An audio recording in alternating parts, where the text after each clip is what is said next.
Good afternoon. I welcome on behalf of Southern India Chamber of Commerce and Industry and Francis Xavier College. I welcome all the participants for today's session of Tech Connect on the session 4 on information security. So we have with us some experts to speak on the topic. And before I introduce the speakers to you, I'd like to talk few words about the Southern India Chamber of Commerce Industry. The Southern India Chamber of Commerce and Industry is a premier regional apex body in the southern region with a national outlook. This is a reliable facilitator with a network of over 20,000 industry connections and strategic alliances globally. Its mission revolves around excellence in services, defending business interests, ensuring corporate governance, and enhancing the image of private enterprise. So SICI actually, the chamber acts as a liaison between businesses and government, and we also work closely with the academia and the industries. Beyond SICI's domestic impact, SICI is actively involved in business international collaborations, hosting quarterly business delegations and as well as student delegations. So this is some words about SICI, and I'd like to introduce the speakers for today. We have Mr. George Koshi, who is well known to many of you.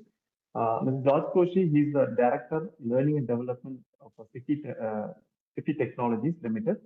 He also chairs the SICI Employability Committee.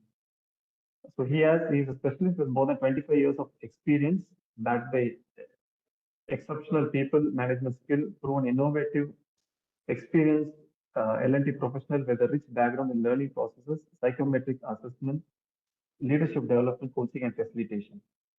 He has also worked previously with Dorma India Private Limited, Infosys, Serbian Global Solutions, Hyundai Motor India Limited. So we welcome you to today's session, sir. Thank you. We have the other experts on today's topic. Mr. Vinod Sendil. He has over 15 years of experience in the field of cybersecurity. He is the Chief Information Security Officer at Funnel Story. It is an online marketing platform. He's also the founder and managing director of DigiAlert and Infisec. So these two companies that it provides cybersecurity consulting, training, solution to clients across industry and domains. He has also been a speaker, author, and advisor on various cybersecurity topics and events. We welcome you to today's session, sir. I'd like to introduce Ms. Kavita Srinivasulu, another expert. She's an expert in cybersecurity, risk management, vendor technology management, enterprise risk management, DCMS, data privacy, compliance, and program management. End-to-end deliverables, information protection with careers spanning around 16 plus years on financial service and telecom domains. She's also well-versed in GRC, business consultation, lead auditing, internal communication, and global delivery with diverse experience across corporate and strategic partners. We welcome you to today's session, ma'am. I'd like to welcome our next speaker. I have 2 decades of experience, William. Please, it's not 16 years. I have 21 years experience. So please don't reduce that. And hi, everyone. Thanks for that intro. Yeah, and we have Mr. Rex Anthony. We have Mr. Rex Anthony for today's session. He's the founder and chief executive officer of Rex Cyber Solutions, driven by a passion for protecting organizations, individuals from the ever-evolving cyber threats and solving cyber crimes. As a chief trainer at Hexter Lab, he had also delivered information security-based training to private and government officials in Coimbatore, Chennai, and Kerala. He is also recognized as the Tamil Nadu executive of HANS, which is Anti-Hacking Anticipation Society, where he actively contributes to raising awareness of cyber threats and promoting a cyber-safe environment. We welcome all the speakers and the moderator for today's session. I'd like to hand over the session to Mr. George Koshi to take it over. Before that, since we have not given the unmute access to the students, I request if you have any queries, you can post it in the chat box. If not, Might be you can compile it and one person can ask at the end of the session. Over to you, sir. Hey, thank you, William. Am I audible? Yes, sir, perfect. All right. Thank you very much. And good afternoon, faculty members, all the students of Francis Xavier College. It's indeed a pleasure to be here, and I would like to thank the college and South Indian Chamber of Commerce and Industries to have this series of webinar. It's very critical that all students should understand what are some of the career streams that they can choose and things like that. So these kind of webinars would really help for them to understand the various streams that are available for them to choose. So today, in fact, we have an amazing panelist here with us. In fact, I'm quite delighted. It's a kind of a good blend that we have. We have two entrepreneurs and then one with a large organization as well. So it's a good blend, and I'm sure that it's going to be an amazing discussion, an insightful discussion that we're going to have on information security. So this is the fourth session that we are having, on this Tech Connect. And probably I just want to set the context and probably give you my own understanding of information security. I'm not a techie. And I find it very difficult to understand technology as well. I'm more of a people person. So forgive me if I actually make some kind of errors on technology. But then I love technology. That's a different thing. I'm sure that everything is so converged in our mobile devices these days, and I'm sure that most of the students are using that as well. So my 2 cents are when it comes to information security and cyber security. I always feel that it is like the healthcare of technology. When I say healthcare of technology, just like doctors who actually kind of cure people, I think the experts here, like Kavita, Rex, and Vinod, they are actually curing computers, is what I feel. So they are like the doctors of technology. The kind of career options that are available for this, especially in this field, are pretty good, especially because of technology kind of rising and advancing really rapidly on one side. Threats are also rapidly increasing on the other side. So I think it is a kind of I'm not saying that there is a balance, but then I'm sure that threats have to be kind of have to be worked on, or probably it has to be identified and things like that. And that's where the information security and cyber security comes in. That's my kind of an understanding. And the second piece is in terms of the skills required. What I feel is like when it comes to information security and cyber security, all the competencies are involved in it. There is the big piece of technology involvement, technical competency. The second is the behavioral competency also is involved a lot in information security, how you should behave as well. The third is the functional piece, probably in BFSI or probably in different verticals, how cybersecurity operates, right? The process as well. It is also a process where it is we have this ISO 27001 and things like that. So I think it takes this field has involvement, has elements of all the competency buckets, and it's pretty amazing at that. So that's all I'm going to say. We have the experts to talk about more on this. I would like to kind of start the question. Asking questions is pretty easy, and that's my job. I'm going to ask a lot of questions and probably let the experts respond. My first question, this question is like open to all the panel members, and for them, it'll give them an opportunity to give their opening remarks as well. So let them take 2 to 3 minutes and probably respond to this question.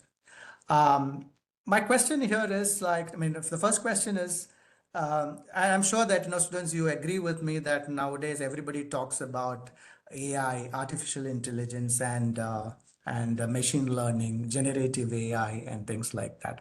So, we have all these things, advanced technology like AI and ML. How is AI and ML impacting the this field of field of information security and cyber security? What are the pros and cons is the question. So probably there are no rules, and whoever wants to actually take it up can take it up and respond. So over to you. Yeah. Who wants to go first? I think you'll have to say that because we'll all be thinking let the other person go first and it's going to be like that. But let me Okay, so just start off. because you said that, Kavita, you can start. Yeah. Yeah. I'm really happy, to be with you all today, and thanks, Siki and Francis, University to give me this opportunity. This has always been my passion because it's not only the professionals who are working in this cybersecurity field have to be aware about what is happening and what is trending in this market, but it is always important. The future leaders, where you're sitting on the other side, are studying and just exploring opportunities of where to go and how to adapt to this changing atmosphere. So I'm happy that I got an opportunity to share some of my experience and my learnings in this forum. And to take up what is happening in today's world with information security and how is emerging. In the past, I mean, I don't know how much you guys would have experienced, but if you take 10 years or 15 years back, whenever we used to go to, banks or any kind of transactions that we used to make, it used to be really tedious. If I have to go to a bank today, it will take at least half a day of my day to do any transaction, to standing in the queue. It would be sometimes, to the end of the street corner, right? We used to stand. It used to be always tedious for any kind of transaction, be it electricity bills or any kind of bills that we do. But what's happening today? That we take a fraction of second to do the transaction, to do the payments, and we are just, using a very, living a very, ease environment and a tireless environment. But it is not important that we are emerging ourselves and the technologies are evolving, but the security plays a very key role in how secured are we in with respect to the data that we are and the transactions that we are making on a day-to-day basis. And that's where this emerging trends are always there, but the vulnerabilities are accompanied. Gen AI is one. Gen AI has both its pros and cons. Gen AI if you see the benefits, it is definitely going to help in easing the manual efforts that we are doing on a day-to-day basis in our own day-to-day culture, right? But what will be the disadvantages? It is not that always we have to be dependent on Gen AI, because the formulas are they are not more intelligent than the human knowledge. If you see the information that the Gen AI is going to provide is going to be misled sometimes. For example, take GPS as one example. I use GPS whenever we don't know any address. We use GPS and we travel, right? And end of the day, it will show us to go straight, but you'll just see a dead end. There is no right or left. Then where would you go? Is that a right option? If you just close your eyes and keep traveling, you're just going to end up in a mess or in a disaster, right? So Gen AI has its benefits as well as its own disadvantages, which we have more to talk about, and the time is not enough. It's always evolving. And with this, I would definitely say there is emerging space, and at the same time, we need human intelligence to play an equal role with the evolving technologies. With that, I would hand over to Vinod next, just to hand over. Yeah, am I audible?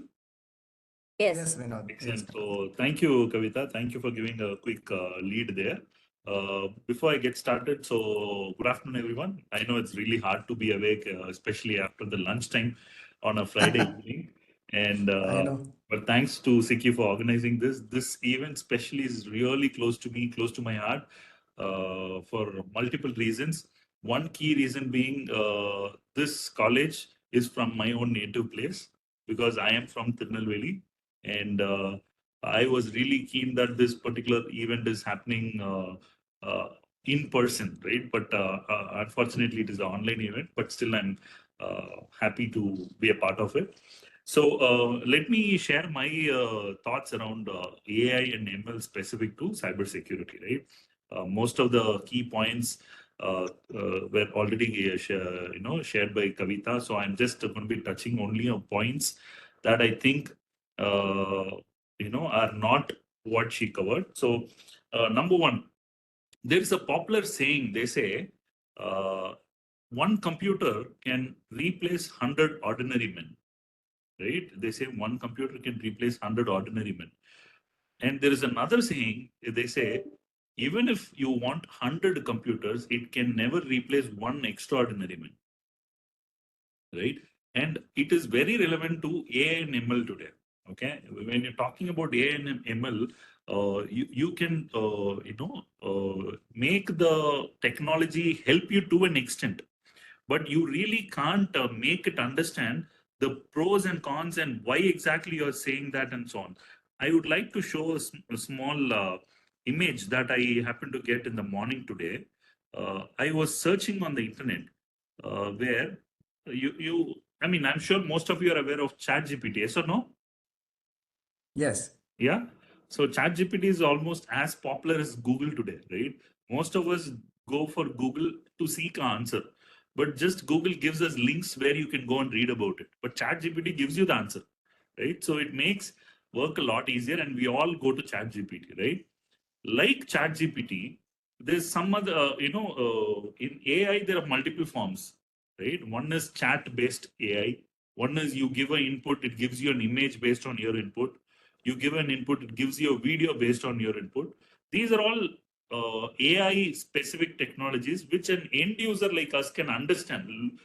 Briefly looking at it, we understand. Yes or no? Right? Correct. We are not talking about a very intrinsic, hardcore subject where the AI is applying, because we won't even understand that, right? Something visual, something audio, something lyrics, something music, we understand, right? So I happen to see this AI generated image of Mother Teresa fighting poverty. It's a very interesting image that I want to share.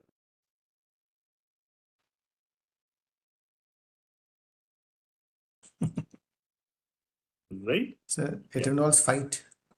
It is actually showing two African kids fighting with Mother Teresa when AI generated an image saying Mother Teresa fighting poverty, right?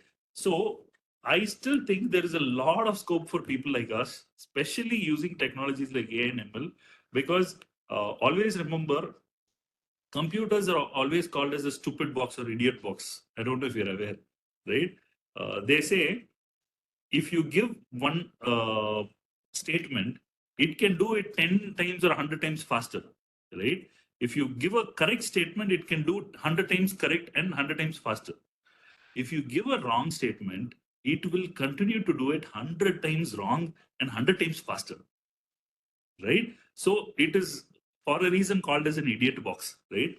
And uh, you know, uh, big, iconic people like Mark Zuckerberg and Elon Musk, who are CEOs of huge multinational companies, right? They specifically have their own concerns about AI, right? In fact, Elon Musk simply says that AI are far more dangerous than nukes. This is a statement that he gave, right? And if you're aware, Elon Musk has started a company called Grok, which is an AI company, which is almost a competition for OpenAI, right? The reason why I'm telling this is, and also Mark Zuckerberg, he is the founder of Facebook. There is a very open statement given by Elon Musk on Facebook's founder. He's saying Mark has a very limited understanding on AI. And he says, I have spoken multiple times to Mark, and Mark has a very limited understanding on AI. So there's something really exciting that is in store for us in the future, but it is right now in our hands to make it really useful to us, or it can completely make it totally go wrong, right? And I don't know if you're aware, they call it the Turing test. How many of you are aware of Turing test? TURING, Turing test.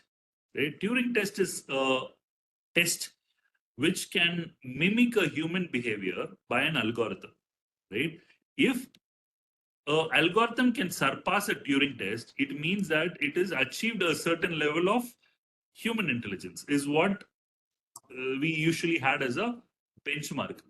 But right now, AI has gone 80% way beyond what the Turing test can offer, right? Today, I don't know if you're aware, in Facebook's parent company Meta, they created an AI which started to communicate with each other by creating their own language. Okay. And why their own language? Because they think English or Tamil or Hindi or Telugu that we speak is not very effective for communication. It's taking a lot of efforts, a lot of time and strength from us. So they found a language which is very easy, very lightweight, and can communicate with each other, right? And Facebook did pull down one of their AI-based bots because it was constantly looking forward to infecting their data centers through malicious viruses and worms, right? These are things that are actually happening in the other side of the world, right?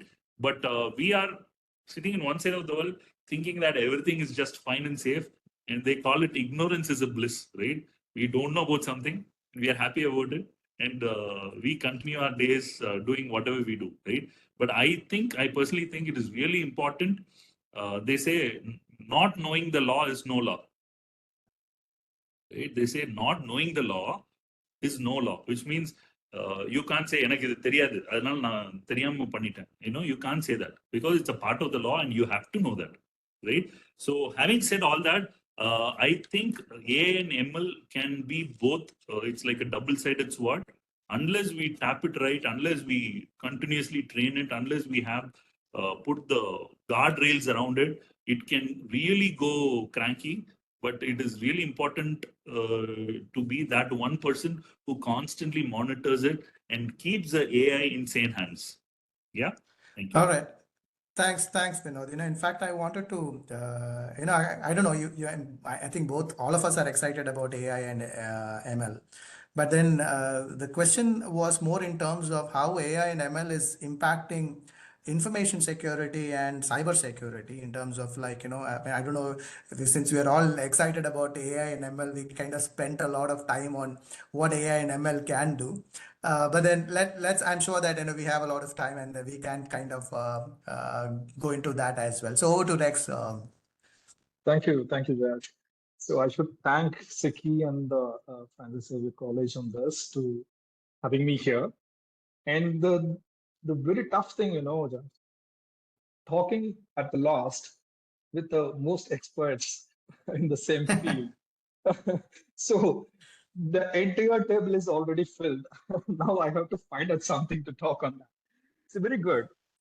The interesting thing is the AI is now literally doing the same thing, right? I can literally try to illustrate in that way, right? So we already give whatever we know. We are trying to continuously feed to the AI.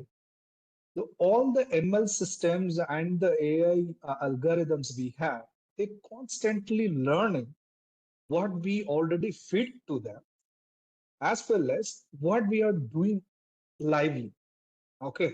So the one thing I just want to address is what Meta, why they have pulled down one of their data center. The bots, they not only created their own language, they also tried to hire a lawyer to defend them. That is also happened. Okay, so what here happening is, it's not anymore your cyber world, your physical world also they try to merge. Okay, so they know what we feed to them. They know entire law of any countries. It can be processed by the data they already have. Okay, so the consideration here is, whenever we are engaging with artificial intelligence or ML, or we are going on the generative AI, right? Generative AI have a different advantage. So it's going to be whatever the input, it's going to be a very prompt search engine. See, you know the Chomsky, right? Chomsky, that the father of our computation, and also I can computer intelligence. I can say all the Chomsky is saying that the current prompt engineering, which we are getting from the OpenAI or from that ChatGPT and the other Perplexity, every AI, they are not producing their own content. It is creating a different form of wordings, which is not copyright infringement problems are getting into that. So he is trying to say that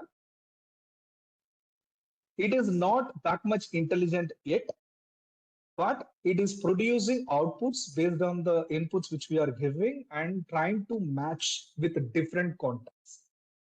So what Kavita was addressing is, when the GPS we are trying to use, it can give you the pathway, but you have to make the decision, right? That's what's coming up.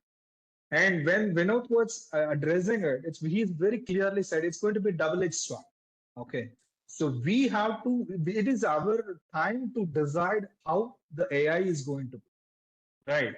So now the crux is that when we are using the AI, how we are going to use, and the one thing the AI never gonna learn is that situational awareness. Okay.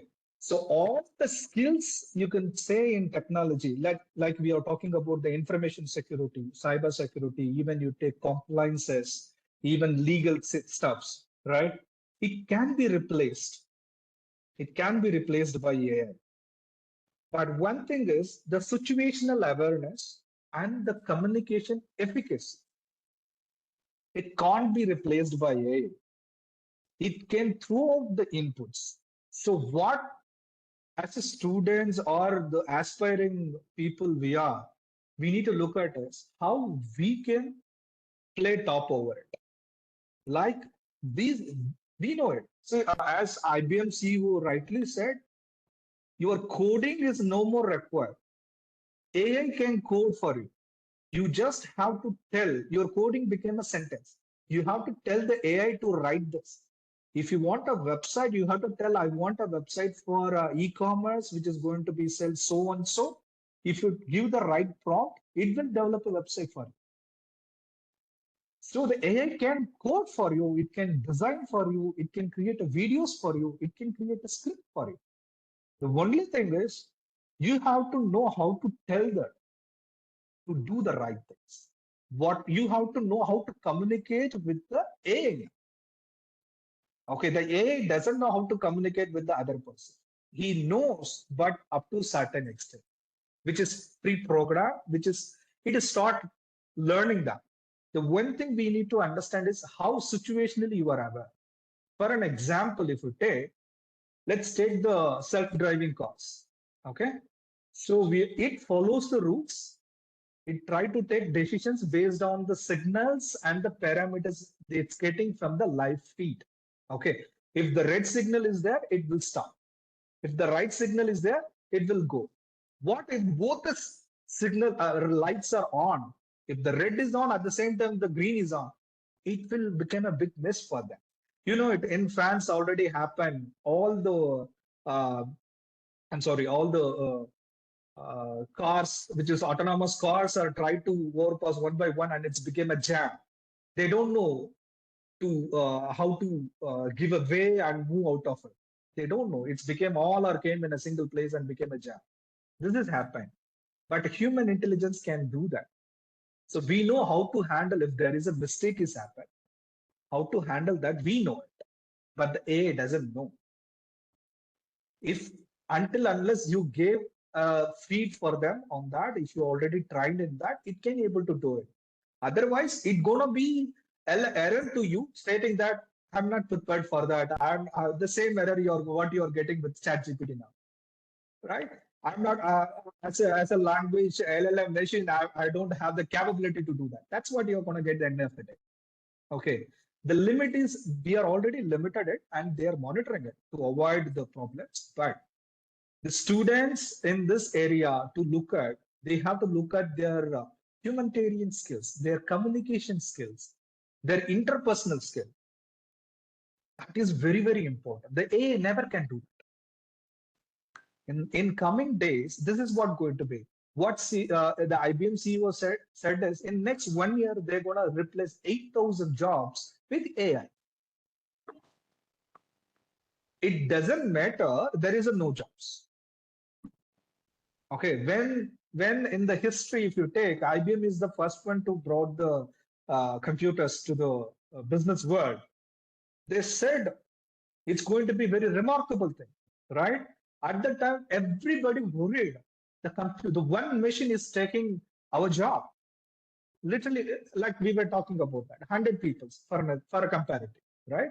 Today, it increased, just like how Moose was telling about, like how the size of the semiconductors are reduced, the capability and the power of the computation will increase. The same way, now we have the computation power in our mobile, which can launch a rocket and handle that, right?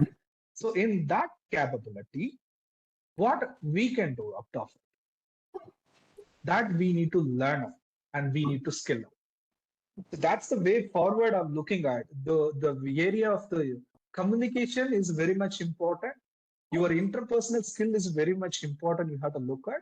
In terms of cybersecurity, if you look at this communication skill and interpersonal skill is a very huge thing. It's making huge impact in the industry. For an example, if take phishing attacks, phishing is not a new term. It's been there for a decade, more than that. Okay, but still, that is the biggest threat to the industry.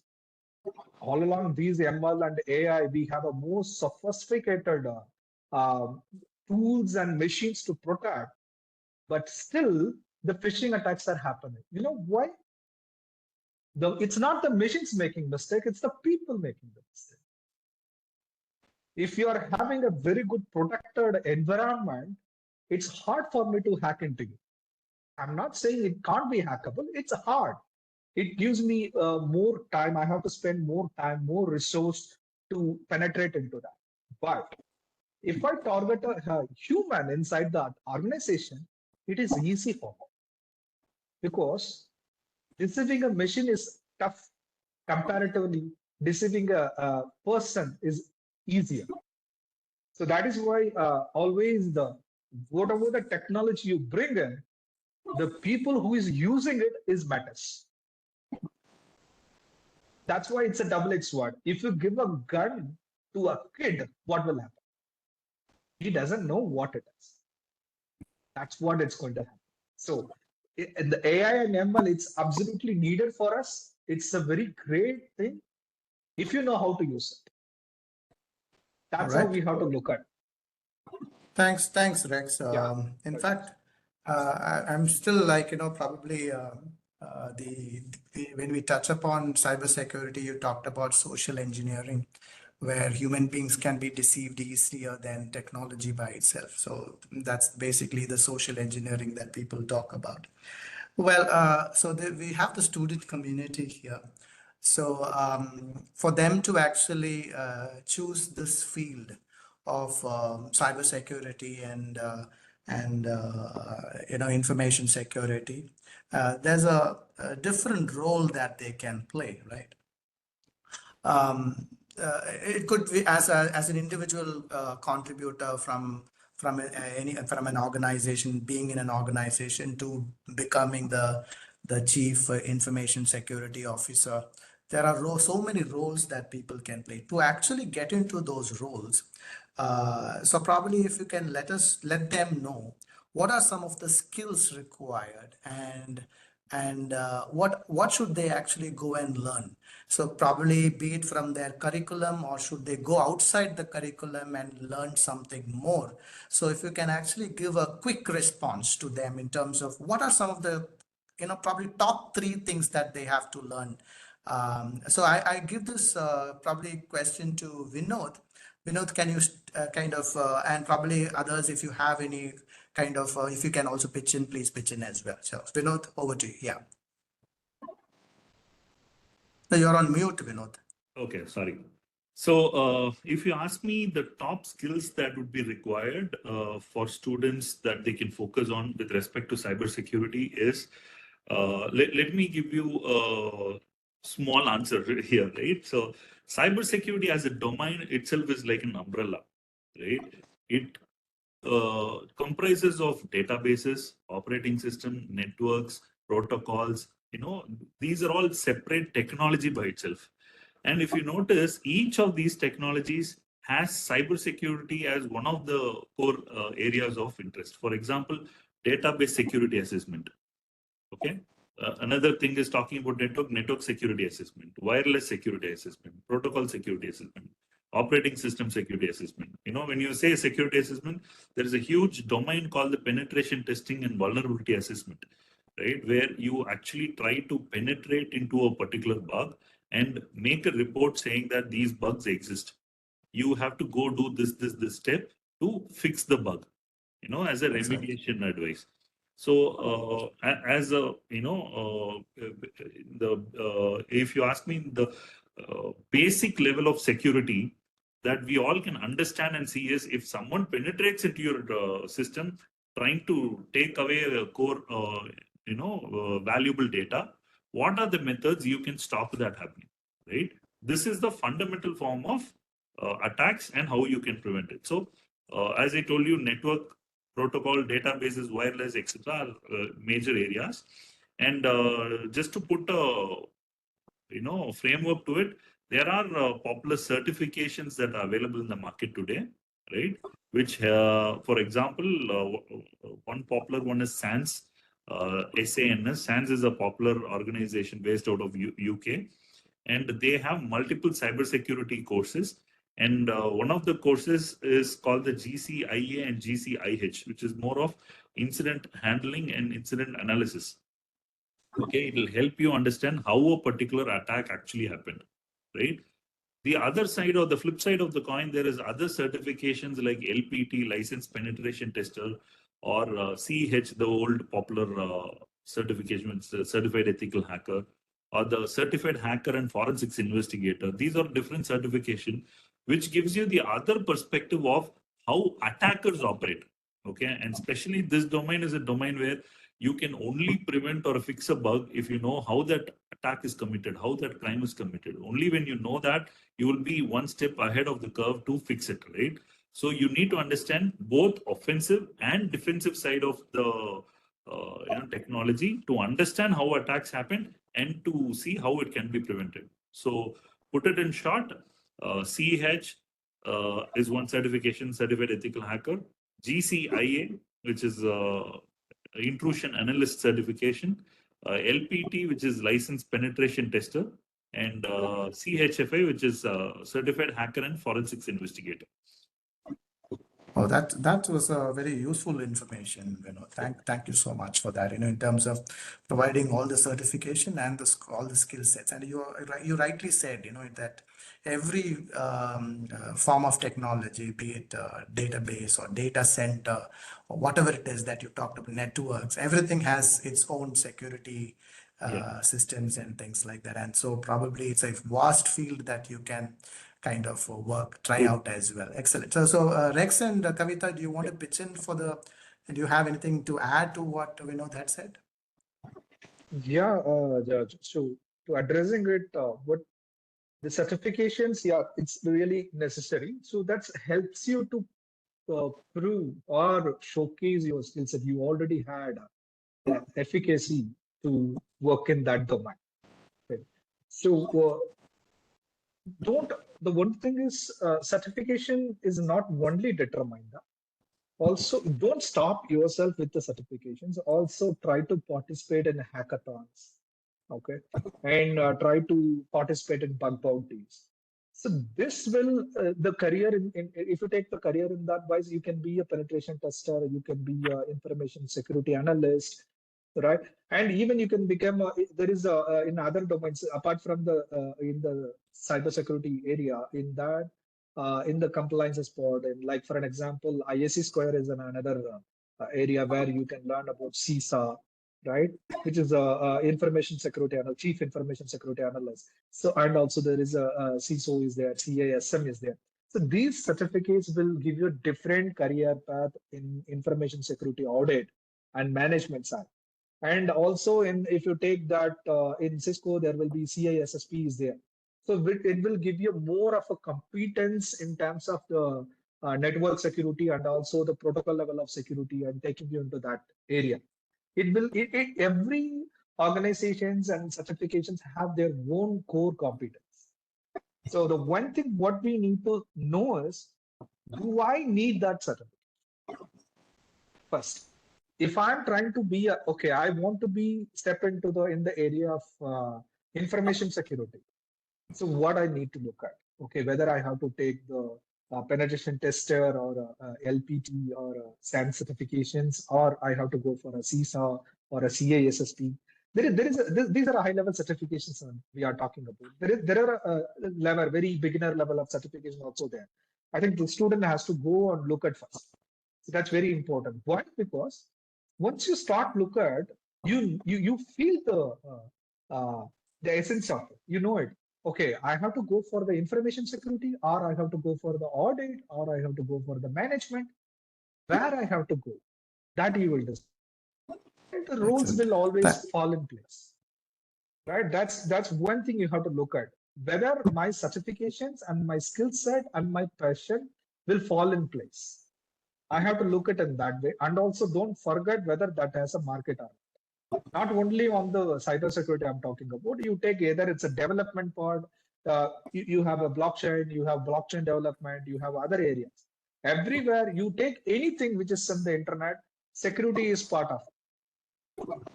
So how you can make yourself be there?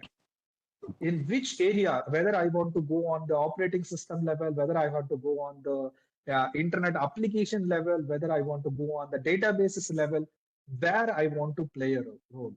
In that umbrella, you decide where you want to stand first. First, you have to decide that. Then you have to go for it.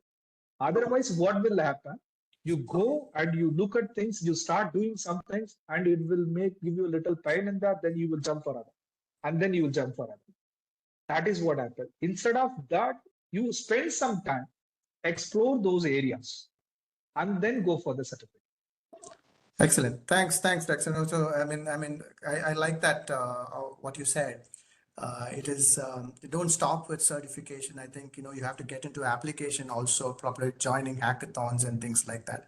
I think that would improve their skills as well.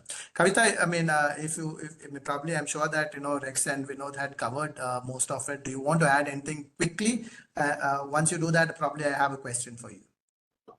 Sure. Just I really want to understand. I don't know if this is the right question, but how many of you are studying cybersecurity now? Know about information security? For us to even talk about the certifications is first thing I want to ask. Students, I'm really appreciating your college to take this initiative and trying to give you some, exposure on what is happening in the information security world. But please understand, it is not a rocket science something, they are talking some language, CISSP or all that, where do I go and how do I start? Because there are students where I meet them in person, they ask, ma'am, I'm doing, mechanical engineering, I'm doing automobile engineering. Will I be able to get into cybersecurity? Do I have to do something separately? No. It's only the passion, the love that you have to, build your career in information security that matters. And for this, nobody goes to do the PhD or MTech and, MS, right? In the beginning itself. But there is a start. For everything, there is a starting. And to start that, it's nothing but ISO 27001, 2022 version. If you take that, that is like LKG and UKG. Okay, ISO 27001. That's the basic for any certification that you're going to do or anything that you have to know about information security. Just go for ISO 27001. If you want to understand what information security is, right from the corporate policy until the incident management, operations, everything is covered under that. For you to understand which field will be the right posture or right position for you to take up. There are cybersecurity, we cannot categorize it into 1, 2, or 3. It is an ocean. Okay. It has various fields. We'll have to decide, do I want to get into the management line or do I want to get into the technical line? That you have to fix your mind. When you say management, it is not like program management, but it's more of managing risk, being working in compliance department, working in governance positions. Okay, but when you go into technical line, it involves lots of developing the products, developing applications and tools and stuff like that. So we'll have to decide which path we want to take, and step by step you have to take when you want to get into this field, and not getting into a mess by hearing multiple things, and I want to confuse everything with where do I have to go. First go step by step, and first decide where you want to go, and from there we are always there to guide you on how to take it forward from the place that you are in. And continuous learning is a journey. Cybersecurity is a field which is evolving every day. Today I'm going to say I know everything, I learned everything. Tomorrow you're not going to be the same, or the technology is not going to be the same. It's changing every day. So keep up the pace. Continuous learning is a journey, and that will never be rusted until the technology evolves. So I just want to add that. Thanks, Kavita. Right, I mean, cybersecurity is definitely an ocean, and also technology is evolving, and so is information security and cybersecurity as well.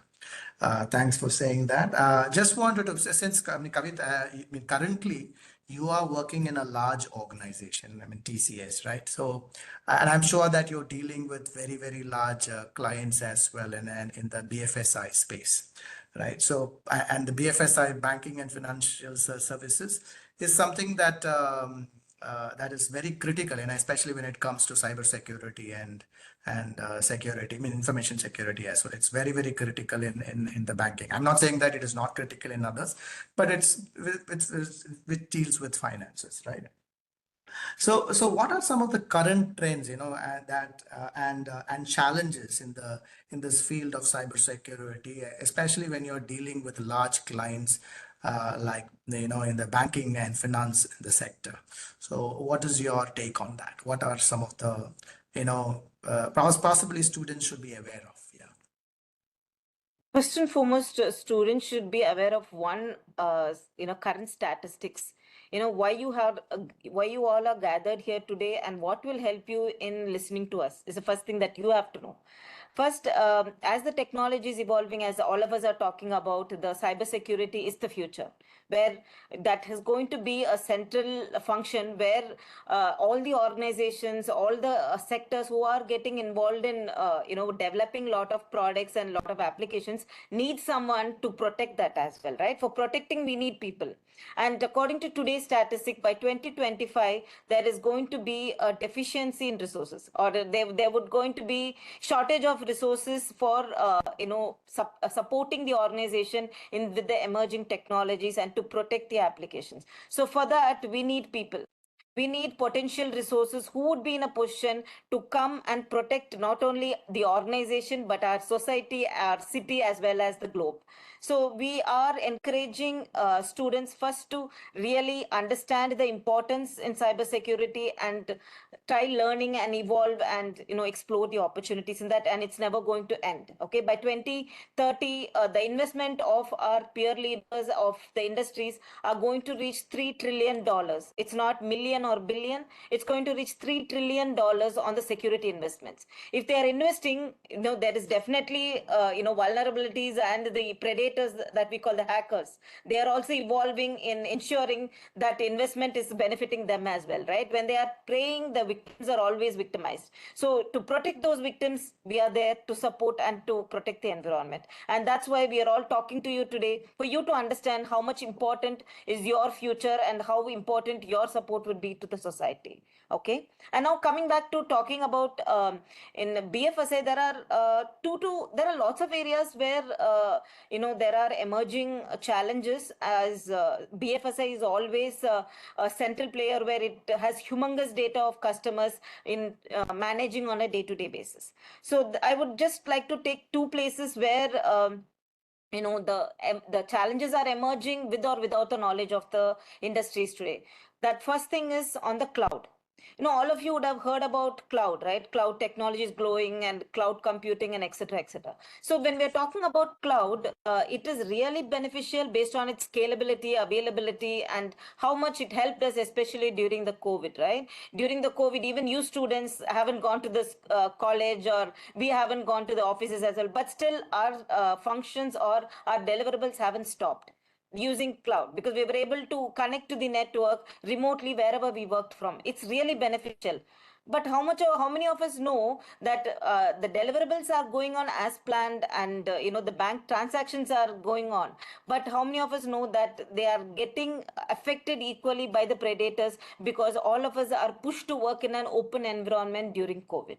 So this has significantly increased the number of incidents that were occurring from 30 to 40% before COVID to 80 to 90% during COVID. This is this is a significant change during that period, and which is not going till date. Why it is not going? Because the COVID is over, we are all back to office. Why is it not going down? That's a big question mark. But I would tell you what is the mistake that the organizations have done while they started adapting to the cloud.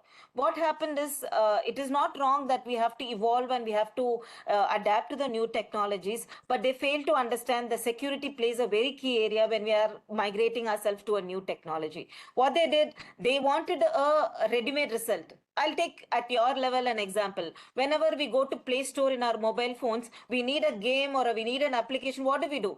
We just go, we don't read any terms and conditions, nothing. We just click on OK, OK, OK, and then we just download the application, and we are leaving our entire phone in the open environment for the predators to hack our phones, right? The similar manner, it is not necessary the organization want to adapt to a technology to move to the cloud to continue their deliverables. The security layer is very important, be it on application security, doing an application security assessment before moving the application to the cloud, or ensuring there is a database which has a container security is enabled for ensuring if there is any downtime, if there is any kind of internal external traffic that's trying to affect our network, is in a position to protect and give us a timely alert to take proactive actions rather than ending up in an incident after it affects our network. We are having facing lots of threats because the organizations are adapted to the cloud without understanding the future consequences. And that is why the percentage of the incidents haven't gone down. Nearly 60 to 70% of the organizations are facing this, incidents which to the incident that were occurring when the applications were maintained in the on-prem. So on-prem incidents have been lower compared to the cloud incident that's occurring, because the customers or the industries had this false impression that when I'm moving to the cloud, it's completely secured and I need have to worry about security. And that was the biggest challenge that the industry is facing currently. So that's one thing where major focus and concentration is required. And second space is on the emerging regulatory requirements. Based on the number of incidents occurring, the regulators are getting concerned about the data, right? The data, not only with respect to the personal data, which data privacy has its own role to play, not only the data protection, but also how to avoid the number of incidents that is occurring. So the regulators were so much concerned, they are bringing up new laws and new regulations at not only at a geo level, but at least even at a country and at a city level as well. There are lots of rules and regulations that is being, bring up. So it is, if it's one or two regulations or standards that an organization has to comply, it's okay. They'll be able to manage that. But there are multiple. If you take a sample, an A organization, it is not operating from one or two cities, right? I'll take one of the example as a product company or Verizon. It is operating in more than 126 countries. And 126 countries has its own legal and regulatory requirements, right? If they have to comply with each and every regulation, it is a tedious task. But how do we centralize? How do we centralize the efforts and deal it in a very comprehensive manner? How do we ensure we are not non-compliant in nature? And for this, one example would be GDPR. GDPR is a data protection law, a regulatory requirement, which I don't want to confuse you, but that is one regulation where the regulators are asking your organization to protect your data. If there is going to be any non-compliance with the rules that I'm giving you, you have to pay a penalty. And if that is left unaddressed, the penalty amount that European region has paid in 2023 has crossed $2 billion. Not millions, but in $1 billion. So then imagine the loss for the company when they have to pay as a penalty to the regulators. Then their the turnover or their operations come to a real challenging situation, right? So how do we protect that is where our role comes in.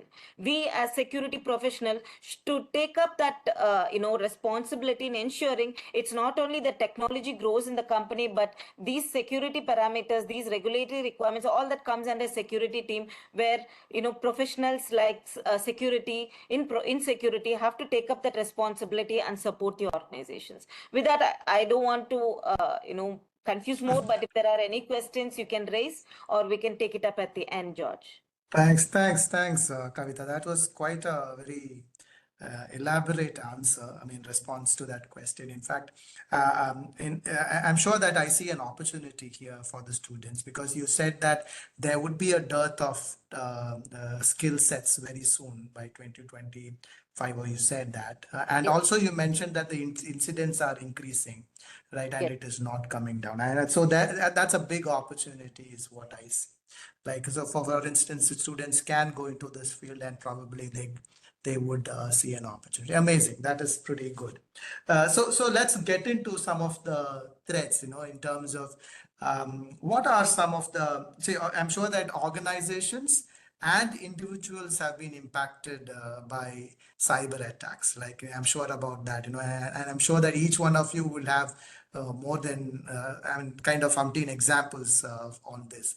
So probably if you can, this is for Rex. Rex, probably you can start, and then you can do a round robin here, because one of you can mention some of the organizations being attacked recently, or individuals attacked recently, and how they were attacked, and possibly what are some of the measures they could have or should have taken, but they missed taking it. What are they? And I think students should be aware of this.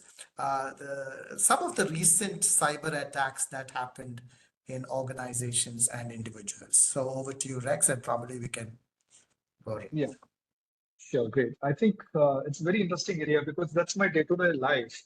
So there are two areas we are actually working with. We're working with governments, we're working with corporates as well. Okay, the interesting fact, the problems in terms of cyber crimes and also cyber threats, the concerns and problems we are facing in the government level and also in the business level, we can think of that way. These are the two categories you can see. Apart from that, in the individual level, okay, it's a complete triangle. When we talk about businesses, okay, there we are talking about their business assets, their systems, their copyrights, their more proprietary documents and inventions in these areas is going. And next one is whether their system got hacked, whether their production is shut down, and those things are we can look at. There is an interesting fact we worked on last week. There is a case. They are a very big manufacturing unit, which is they are in Chennai actually. So I don't want to reveal the name, but let me put it in the privacy mode on that. So the thing is that there is a development is happening. They were testing out. One of the senior developer, he just tried to develop something in their manufacturing unit.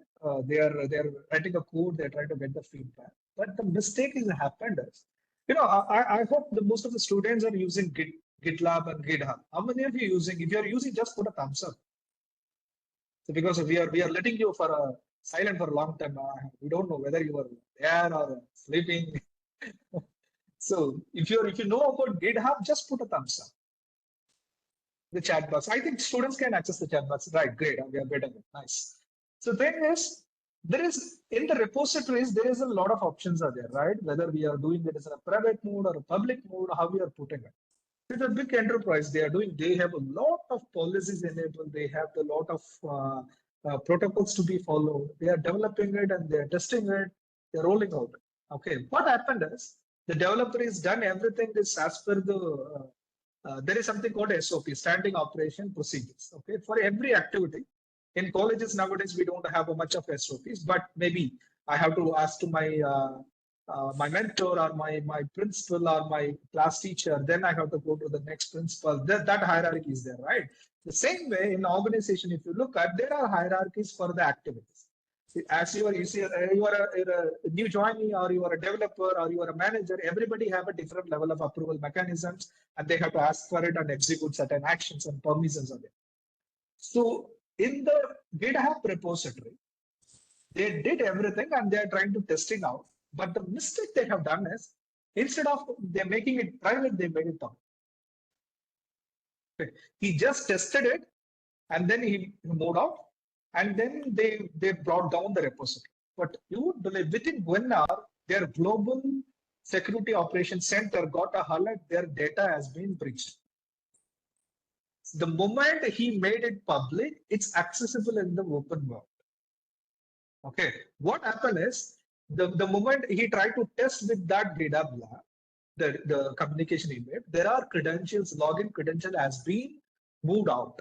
He used the login credential that is moved out. Their global SOC has identified this credential has been in public, came out, and then there is a lot of investigation happened, and then we stepped in, we did a lot of mitigations on that.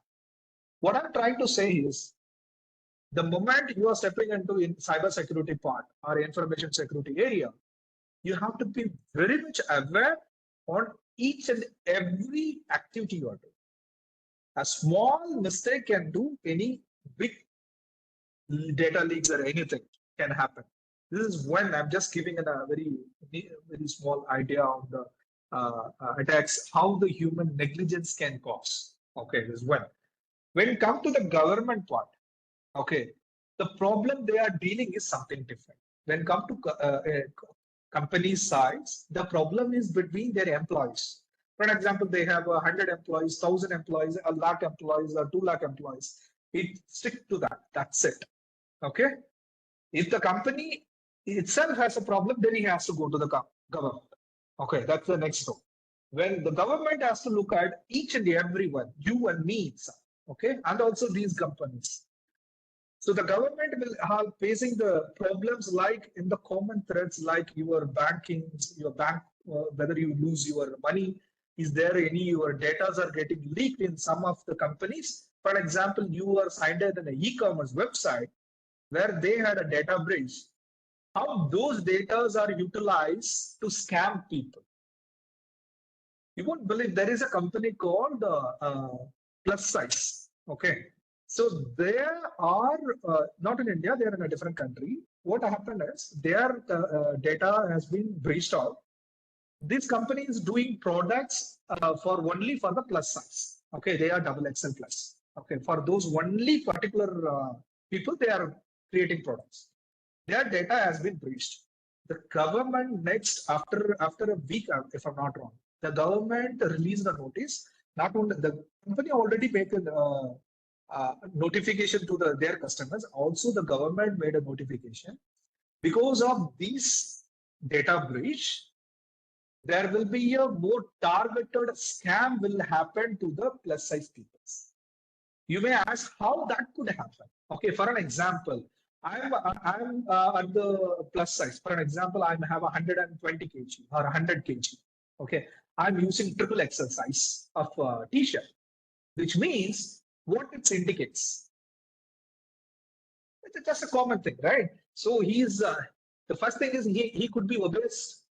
Okay, he could be socially. He has a lot of problems in the self-awareness and also in the self-validation. He has a lot of problems. For a hackers, these are some very creamy things. You know why? The people who have a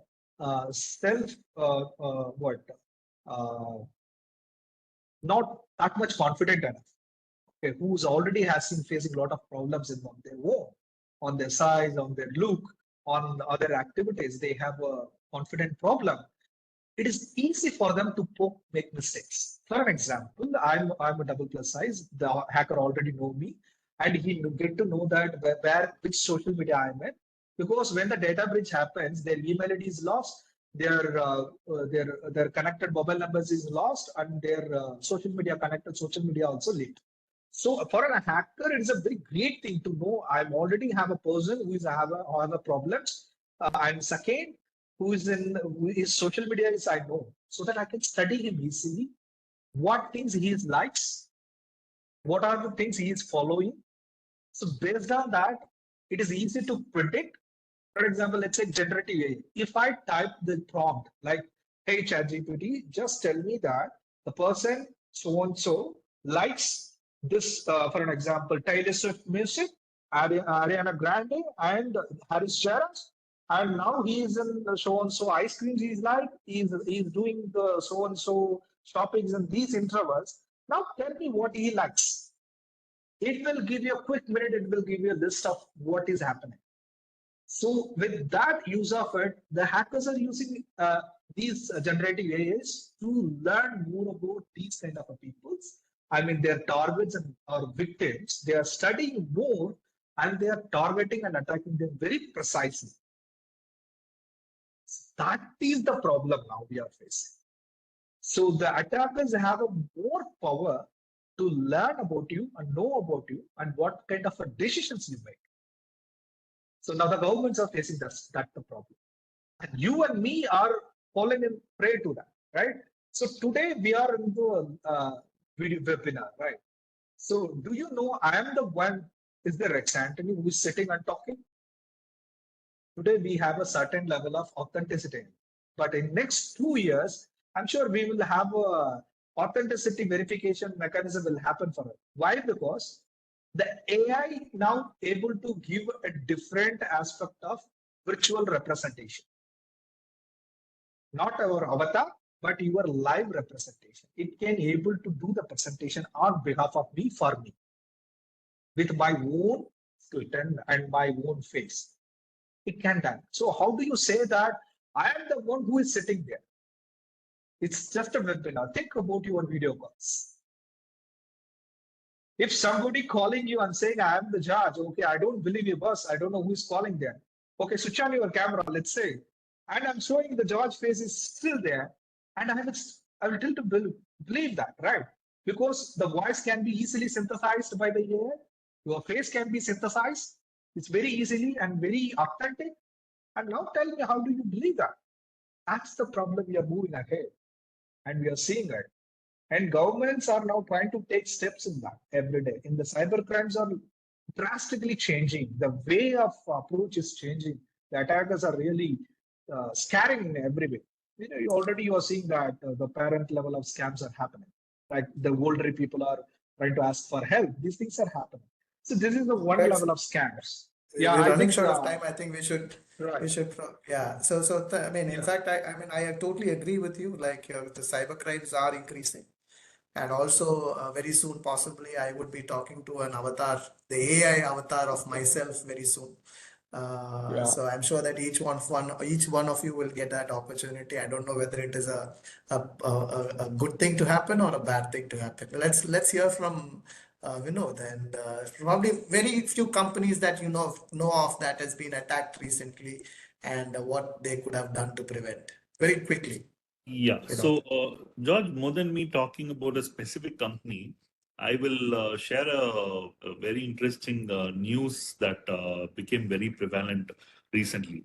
Yeah, Uh, please. it is something that actually happened in January, where a 6-year-old girl, right, who was playing with the Barbie doll at her home, right?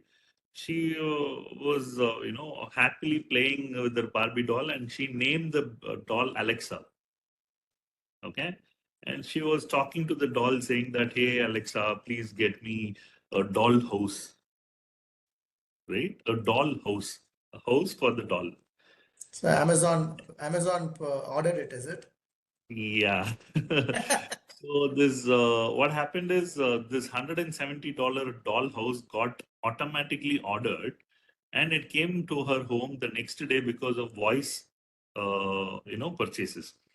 And it did not stop there. That's the best part here. Then day next, she got a package with 1,000 chocolates. That is when their parents started to dig in a little deeper and understood that these were all voice purchases done by this 6-year-old girl. And once again, it did not stop there. this whole thing was very exciting, and a local news channel there called 18 TV broadcasted this news on live air, right? And they were talking about this, where they actually spoke about this whole story, covered the whole story, and said the phrase, this girl, this baby girl said, Alexa, buy me a dollhouse. What happened is that message activated all Alexas in San Diego, and it made more than 8,000 orders to Amazon. Oh my God. Right. And after that, Amazon really wanted to work on this, and they said, if you do a voice purchase, you will have to give a approval saying yes as a confirmation message for the question that's asked by Alexa to go ahead and do it. Right. So this is something that I really found it exciting, interesting at the same time. But this is not just there. There's something more to this which we all have to think and understand and consume about.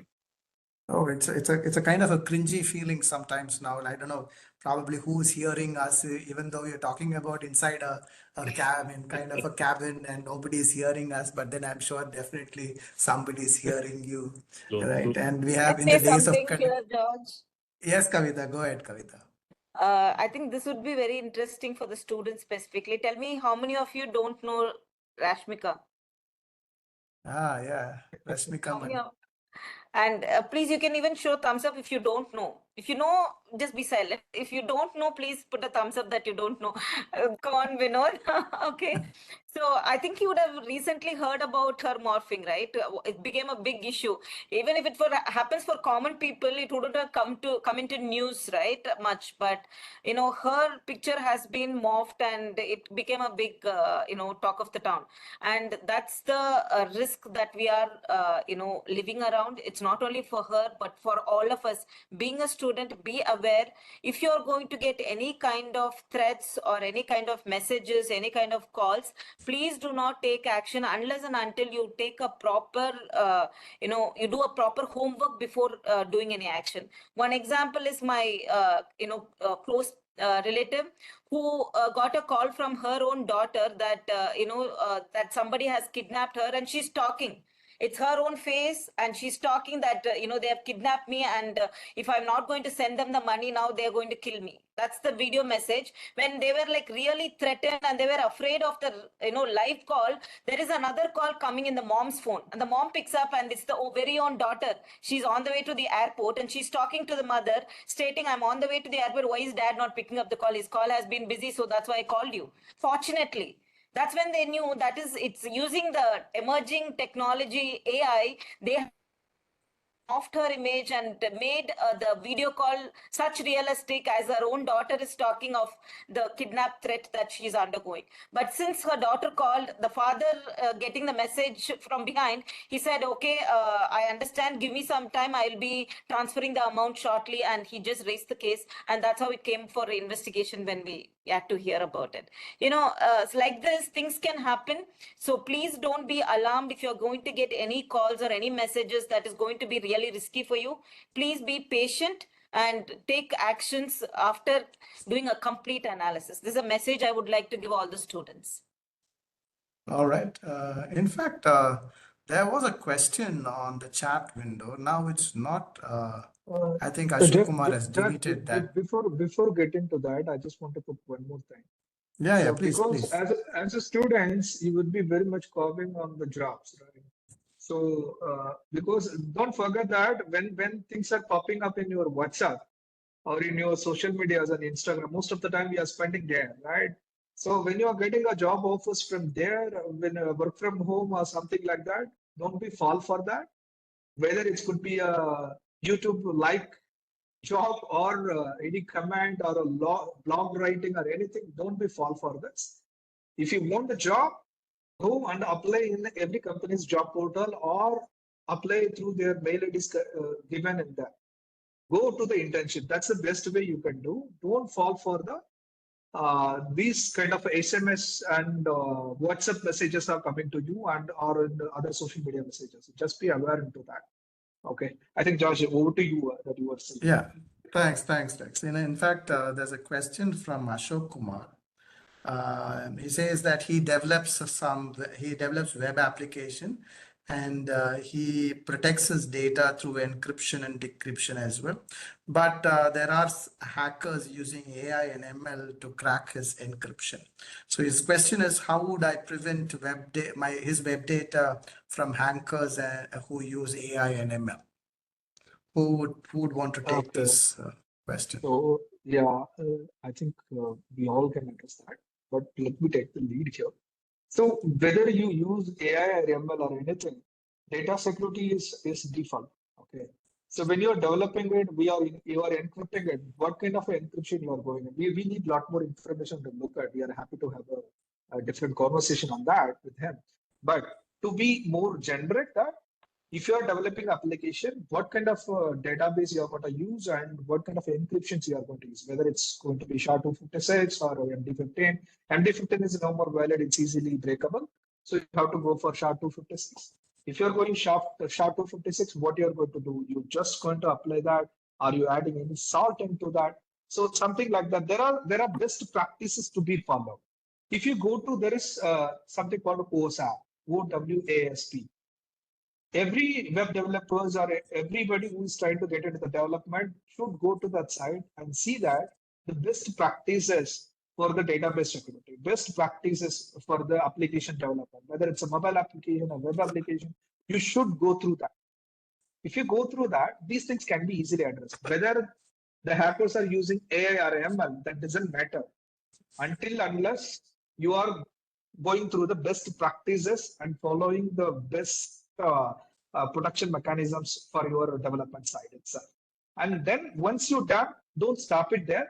And the next thing is when my application, you think it's ready, then you have to go for the security assessments. That is where the penetration testing and vulnerability assessments are coming. So during that time, the security engineers will try to hack the application and try to showcase you, boss, these are the areas the vulnerabilities are there. You have to fix it in these ways.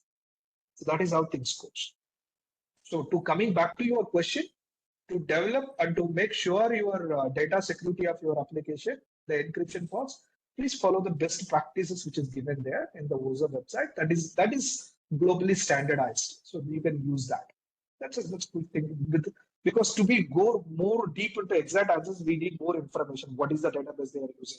What the application it is? What is the application flow? Those things are very much required to answer that more precisely. So we can go with that. Over to you, Senthil, if you want. Okay, thanks, Rex. Yeah.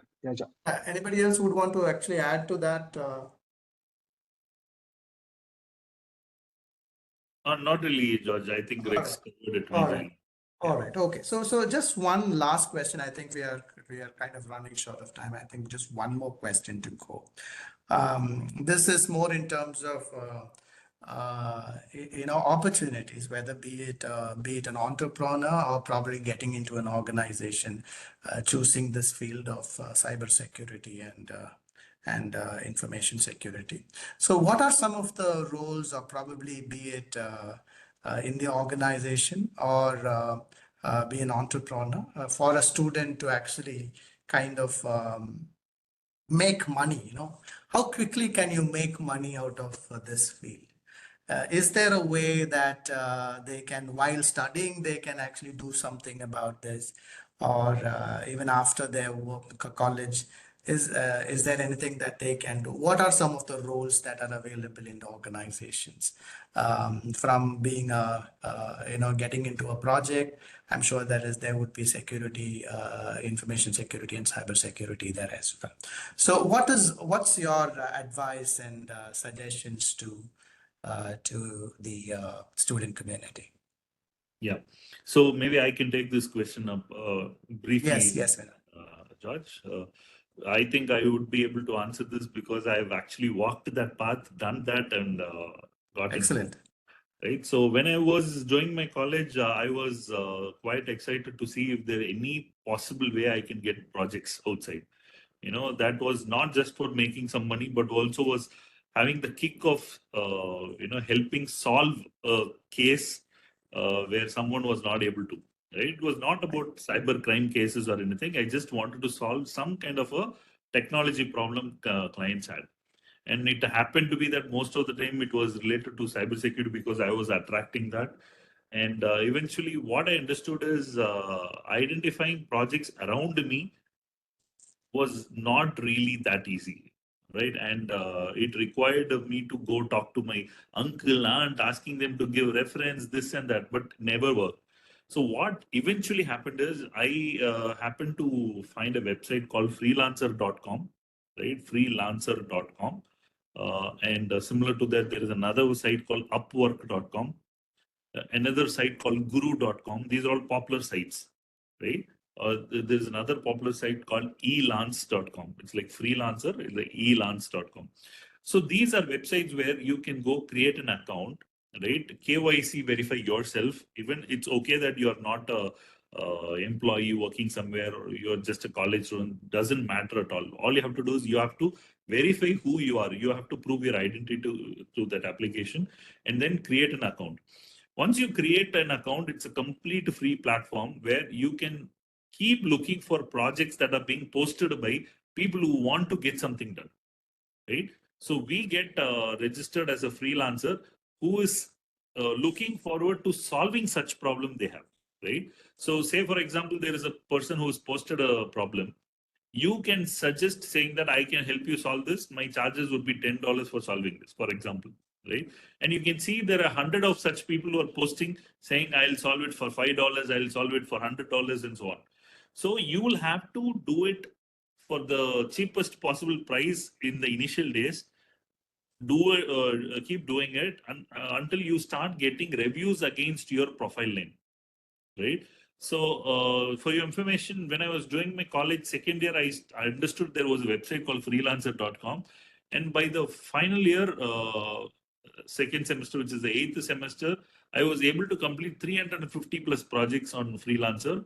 And I really made a fortune doing such engagement. And trust me, very, very simple projects. Okay. People do not know how to solve such simple, the most simplest problem they may have. They think it is hard, especially Westerners.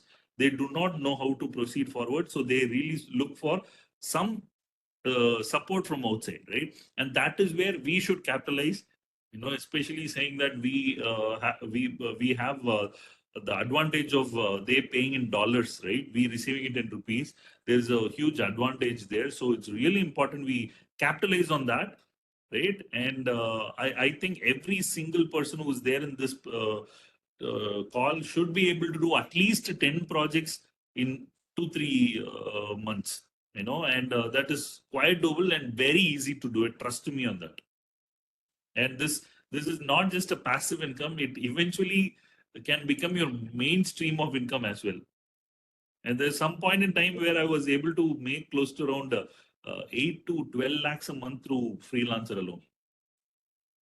Excellent. That's pretty impressive, Vinod. I mean, in fact, sometimes now I wonder I should have been a techie. Any which ways, no regrets here. Yeah, good. Anybody else who would want to add to that in terms Yeah. of like probably Vinod was talking about more like an entrepreneur, possibly in organizations, what could be some of the roles and Okay. See, yeah. Judge, to adding to that, in that freelancers and other sites, yes, there are beautiful opportunities out there. Also, there is a Indian-based startups also providing such services. There is a company called FunGrow, FUNNGRO. If you onboard there, they are helping particularly on the students and as well as the if you're closely completed the colleges, you with your skill set they try to match jobs and projects for you. So you What can is that? add them. What is that called? FunGrow. I didn't get the name. FUNNGRO. FunGrow. FUNN, is it? Yeah, FunGrow. Okay. So that's one of the beautiful company. You can explore it. Even you can refer my name there. So we were doing certain activities for them. So that's why we get to know that they are really doing wonderful job.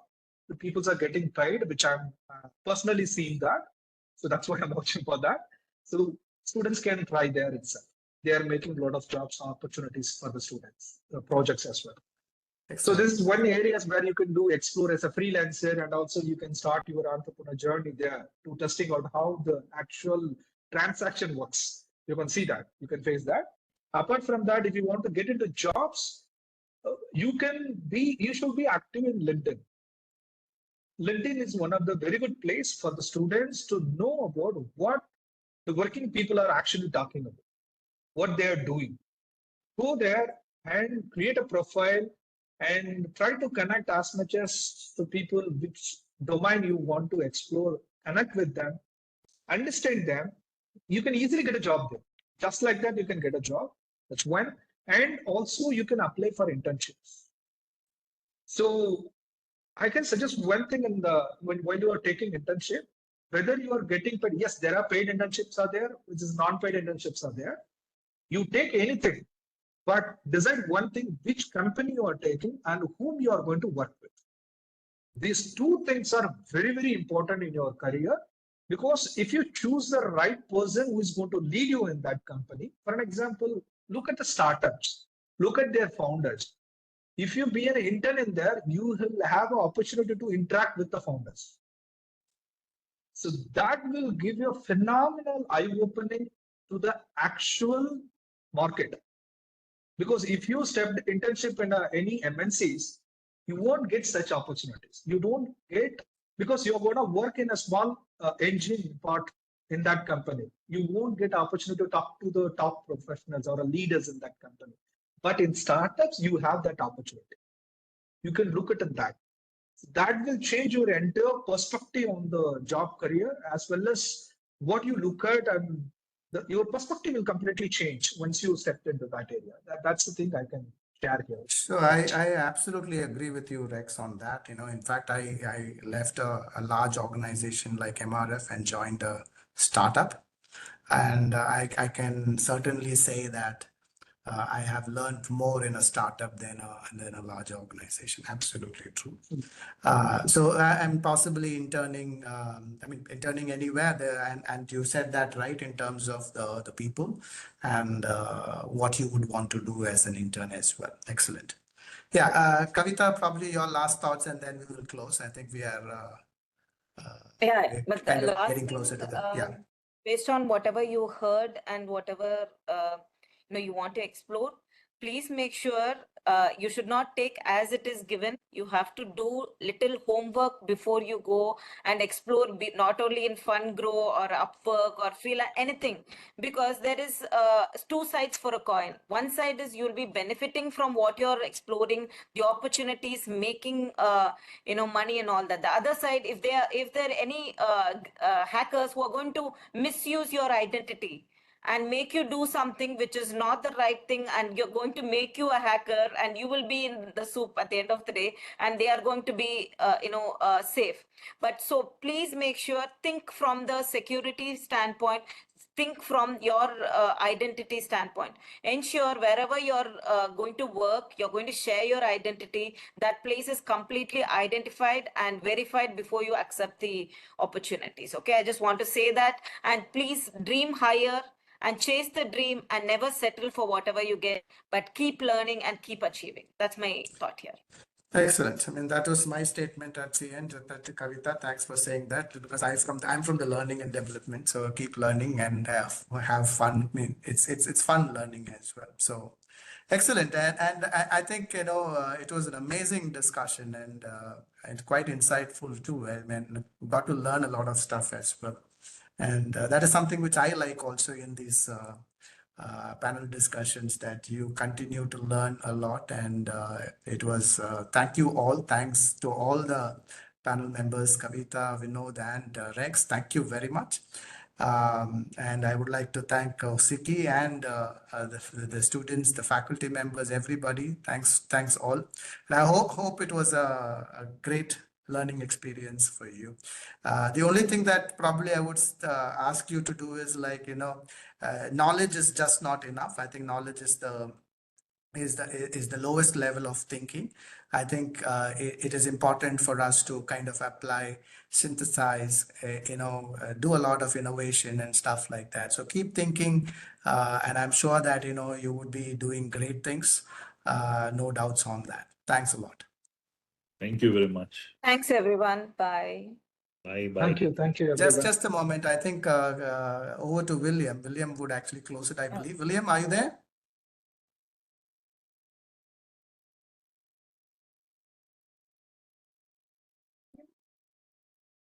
William? Yeah, I'm here. Yeah. So, No problem.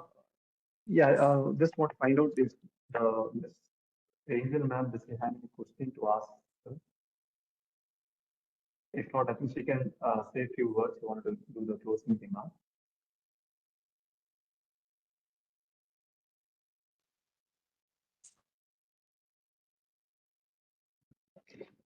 So, Sipal, I would like to thank SICCI for conducting these type of events inside our for the betterment of our students.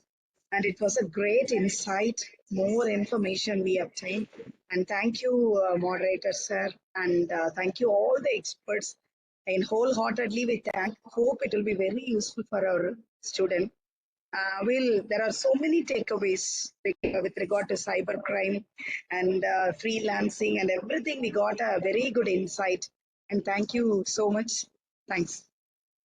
Thank you, Angeline. Thank you very much.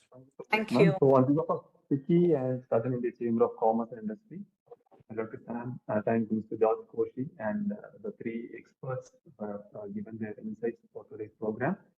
We'd like to continue this collaboration with the institution and we'll look forward for further.